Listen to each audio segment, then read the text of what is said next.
மகர ராசி மற்றும் லக்னக்காரர்களுக்கு இந்த 2026ல குரு நிவர்த்தி, வக்கர நிவர்த்தி, வக்கரம் தான் சொல்லணும்.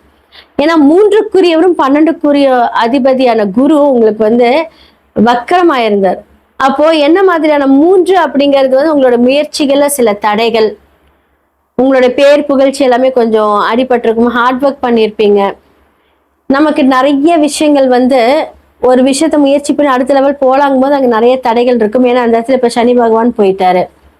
அப்போ அந்த அதிபதியான குரு இப்போ உங்களுக்கு 6ஆம் இடத்துல வக்கரமா இருந்த போது என்ன அப்படின்னா, 3க்குரியவர் 6ல் வக்கரம் ஆகலாமான்னு கேட்டா ஒரு 50-50 ஓகே. ஆனா எல்லா டைமும் நல்லபடியா தான் அப்படின்னு கிடையாது. ஆனா 12க்குரியவர் வக்கரமாகிறது தேவையில்லாத செலவுகளை குறைக்கிறதுக்கான ஒரு ஆப்ஷன்ஸ் இருந்திருக்கும்.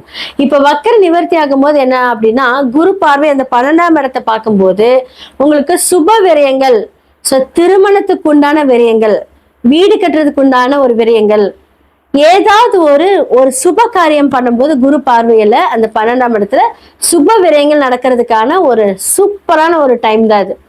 எல்லாருமே திருமணம் அப்படிங்கிற ஒரு கேரியர் கோர்த்துக்காக இப்ப அப்ராட் போறீங்க. ஏன்னா 12ஆம் இடம் அப்படிங்கிறது வெளிநாடு. சோ வெளிநாட்டுக்கெல்லாம் நீங்க ட்ரை பண்றீங்க அப்படின்னு இந்த காலகட்டம் சூப்பரா இருக்கும். உங்களோட கேரியர்ல growth இருக்கும்.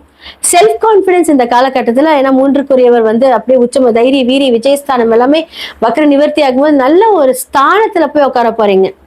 எல்லா பிரச்சனையில இருந்து மீண்டு இப்ப இப்ப அழகா உங்களுக்கு 7 நாட்டு சனி முடிஞ்சிருச்சு, குரு வக்கர நிவர்த்தி ஆகுறாரு.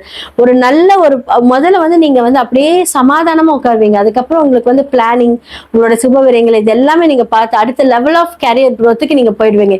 இந்த காலகட்டம் மகரத்துக்கு ரொம்ப நல்லா இருக்கு.